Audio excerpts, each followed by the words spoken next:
Ditemani 3 wakilnya, Ketua DPR Setia Novanto temui Presiden Joko Widodo di Istana Negara Selasa sore. Baik pemerintah maupun DPR setuju tunda pembahasan revisi Undang-Undang KPK hingga tahun depan. Ini dilakukan agar perdebatan revisi undang-undang tersebut tidak berpengaruh pada peningkatan ekonomi. Pemerintah merasa masih perlu melihat ekonomi ini berjalan dengan baik. Proses recovery dari ekonomi ini. Pemerintah dan DPR akan fokus untuk menyelesaikannya dalam RAPBN 2016 dan kebijakan-kebijakan yang terkait dengan ini. DPR menyetujui usulan pemerintah dan akan memasukkan pembahasan revisi Undang-Undang KPK pada RAPBN 2016 mendatang. Pertemuan ini memberikan suatu gambaran besar sehingga persoalan-persoalan yang berkaitan dengan penyempurnaan KPK itu kita bisa laksanakan setelah semuanya itu bisa selesai dengan sebaik-baiknya. Seperti diketahui, 6 fraksi DPR mengusulkan revisi Undang-Undang KPK. Beberapa poin dari draft RUU tersebut antara lain, KPK tak berhak lagi melakukan penyidikan dan penyelidikan terhadap aparat penegak hukum. KPK hanya bisa menangani perkara di atas 50 miliar rupiah. KPK tidak berhak lagi melakukan penuntutan dan keberadaan KPK akan berakhir dalam kurun 12 tahun mendatang. Sebelumnya usulan revisi ini diajukan oleh 6 fraksi di DPR, yakni fraksi PDIP, fraksi Golkar, fraksi Partai Nasdem, fraksi P3, fraksi Partai Hanura, serta fraksi PKB. Sejumlah pasal yang ada dalam draft RUU KPK dikhawatirkan berpotensi melemahkan fungsi Komisi Anti Rasuah itu. Khususnya pasal yang mengatur tentang pembatasan masa waktu 12 tahun pembentukan KPK, pasal mengenai aturan baru penyadapan, serta pasal tentang kewenangan mengeluarkan surat perintah penghentian penyidikan. Poin lain dari draft RUU yang disinyalir akan melemahkan KPK adalah KPK tak berhak lagi melakukan penyidikan dan penyelidikan terhadap aparat penegak hukum.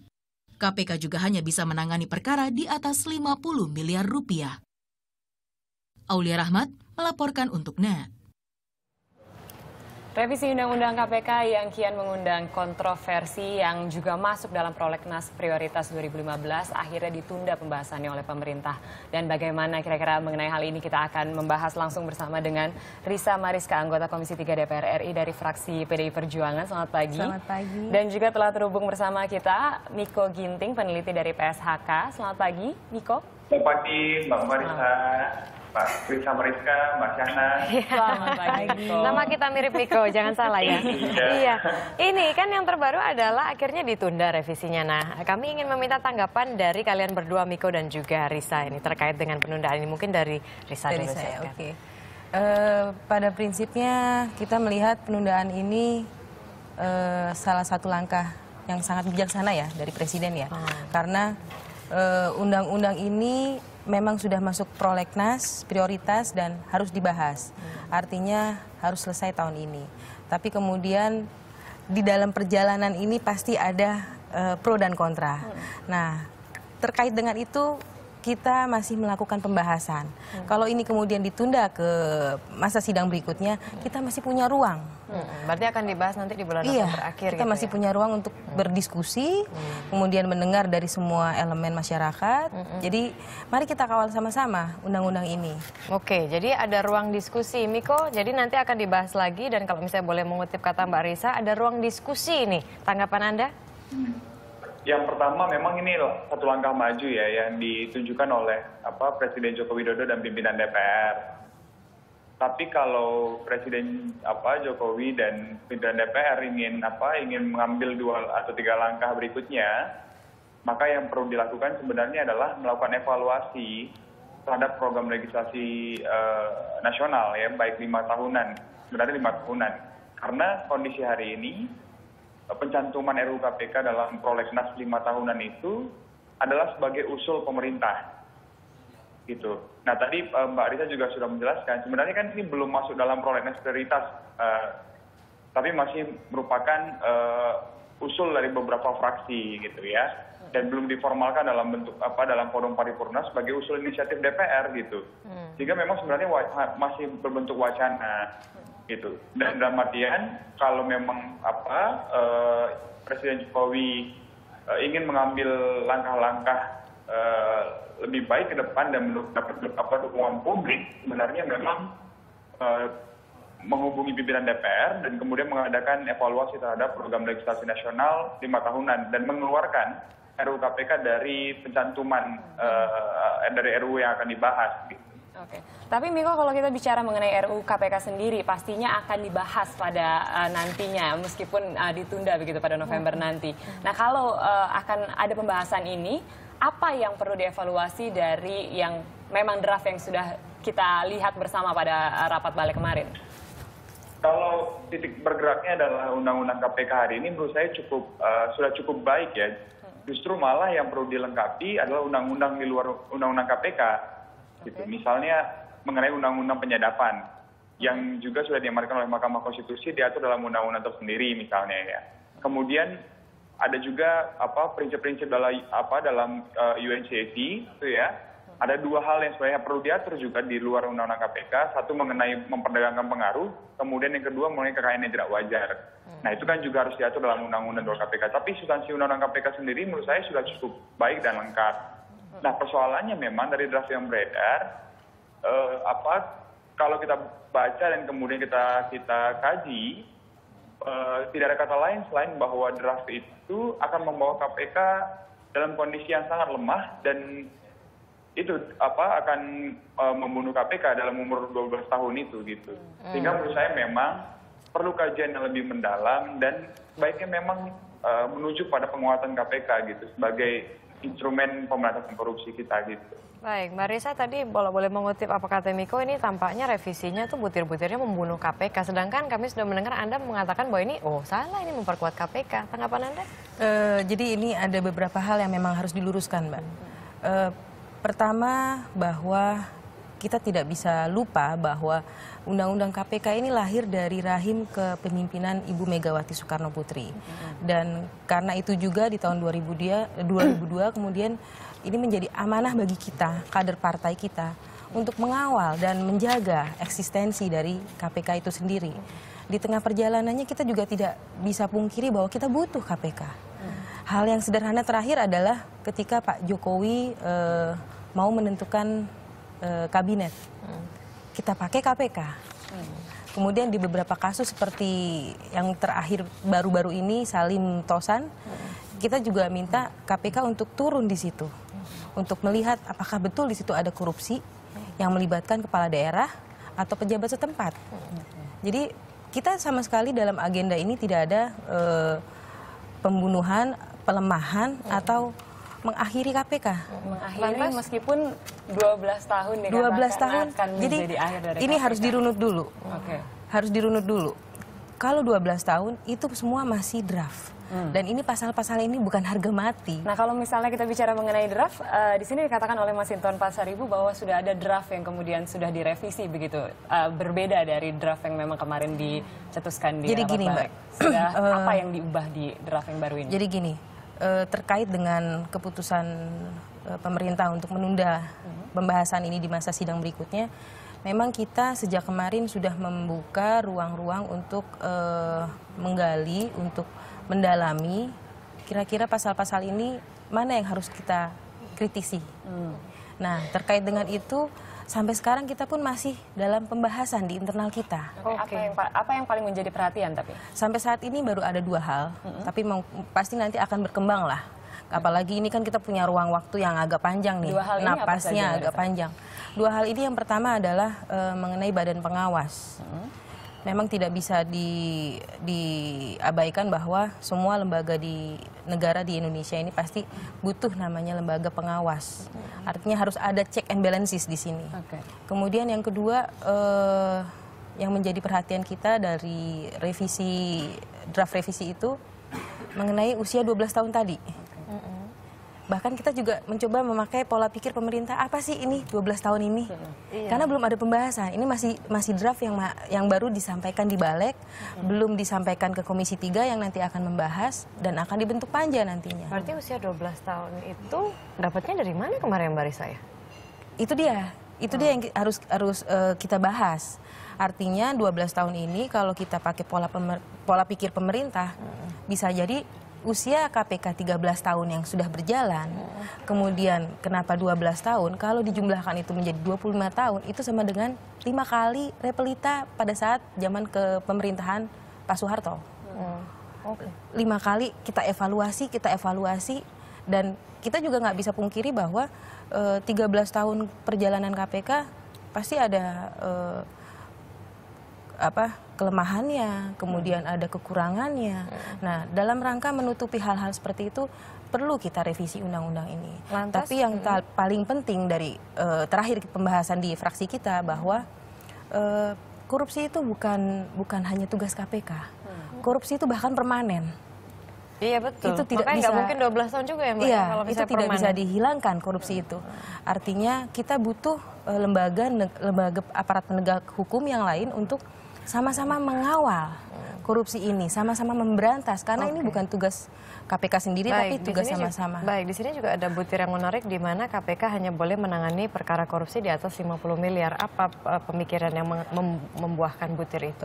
Sampai saat ini sih di fraksi kita masih dalam pembahasan, tapi yang perlu disampaikan di sini bahwa dalam pemberantasan korupsi itu tadi KPK tidak bisa sendiri dan harus ada sinergitas antara KPK dengan lembaga aparat hukum yang lain seperti kepolisian dan kejaksaan. Kalau di situ angkanya 50 miliar, bukan berarti 49, sekian itu bisa dikorupsi, bukan begitu. KPK ini kita harapkan menangani kasus-kasus yang besar. Lantas yang menangani kasus yang di bawah 50 miliar siapa, Pak? Nah, itu dia. Ini penguatan lembaga aparat hukum yang lain di bawah 50 miliar akan diserahkan kepada kepolisian dan kejaksaan untuk memeriksa supaya tidak ada tumpang tindih. Apa usaha untuk memperkuat penegakan hukum di kejaksaan dan kepolisian? Gini Mbak, kalau bicara revisi undang-undang, bukan hanya undang-undang KPK yang mau direvisi, tapi undang-undang kejaksaan dan kepolisian juga mau kita revisi. Itu kapan? Masuk prolegnas 2015? Sudah masuk prolegnas juga. Nanti akan ada pembahasannya, penentuannya nanti di Balek. Oke, baik. Oke, tanggapan langsung dari Mas Miko seperti apa begitu dari apa yang sudah dijelaskan oleh Mbak Risa tadi? Ya, Pak, pertama kan yang perlu diluruskan ya juga bahwa hari ini juga kepolisian dan kejaksaan masih berwenang menangani tindak pidana korupsi. Jadi bukan hanya semata-mata KPK ya. Dan tahun ini memang tahun yang paling banyak bahkan koordinasi dan supervisi yang dijalankan oleh KPK. Terbukti misalnya surat perintah dimulainya penyidikan ada 1.100 sekian ya yang dikirimkan oleh kepolisian dan kejaksaan kepada KPK. Nah, artinya memang kewenangan koordinasi dan supervisi itu berjalan dengan baik gitu ya. Kemudian yang menjadi penting adalah KPK kan dibentuk karena institusi penegak hukum lainnya yaitu kepolisian dan kejaksaan belum bekerja secara efektif dan optimal gitu ya. Dan kemudian persoalannya mengapa pemerintah dan DPR hanya fokus pada KPK saja? Gitu. Mengapa tidak fokus juga untuk meningkatkan kinerja kepolisian dan kejaksaan gitu. Nah, lakukan audit atau evaluasi menyeluruh terhadap kepolisian dan kejaksaan. Apakah memang sudah cukup siap untuk menangani kasus-kasus korupsi misalnya dalam skala besar. Nah, dan dalam konteks penindakan dan pencegahan korupsi daerah, kami juga melihat bahwa sinergitas KPK dengan kepolisian dan kejaksaan juga sudah berjalan dengan baik gitu. Karena infrastruktur kejaksaan dan kepolisian kan sampai ke daerah-daerah. Menurut saya memang sinergitas itu sudah terjalin dengan baik. Nah, bahwa ada kasus dan beberapa peristiwa yang kemudian dikatakan merenggangkan hubungan institusi ini, ya. Tapi bahwa secara kelembagaan dan struktural, menurut saya memang berjalan dengan baik gitu. Dan misalnya begini, soal penentuan 50 miliar, kemudian umur KPK hanya 12 tahun, lalu kewenangan penuntutan KPK yang dihilangkan, KPK tidak boleh mengangkat penyidik independen dan sebagainya itu, menurut saya memang perlu dikaji secara lebih mendalam gitu ya, dan diberikan rasionalitas gitu, sehingga publik juga bisa menilai apakah memang ini arahnya melemahkan atau malah menguatkan KPK. Nah, ini kan kalau dengan hanya membaca draft RUU yang kemarin, kami dapat menyimpulkan dengan cepat bahwa ini memang melemahkan KPK dan bahkan berujung pada pembubaran KPK gitu. Kalau bicara mengenai pelemahan KPK begitu ya, yang tadi Miko katakan, apa yang bisa dibaca di sini? Mengapa dilemahkan KPK? Kalau menurut saya, ya KPK sudah menindak beberapa banyak sekali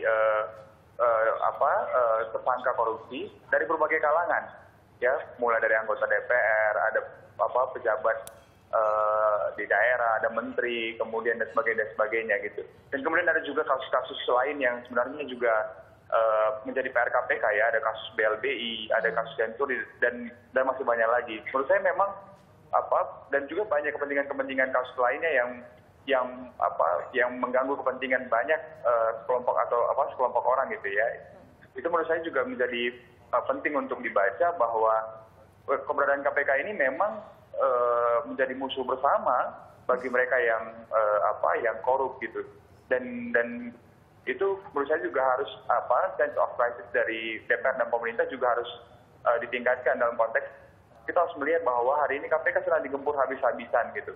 Dua komisioner menjadi tersangka dan beberapa penggiat anti korupsi lainnya juga sedang diproses gitu. Dan itu menurut saya menjadi penting untuk melihat bahwa publik tidak melihat KPK dalam keadaan baik-baik saja gitu. Baik Miko, satu pertanyaan terakhir, kalau misalnya tadi kan ada saran bahwa salah satu yang nantinya akan diusahakan oleh DPR itu adalah adanya pengawas KPK. Tanggapan Anda mengenai hal ini?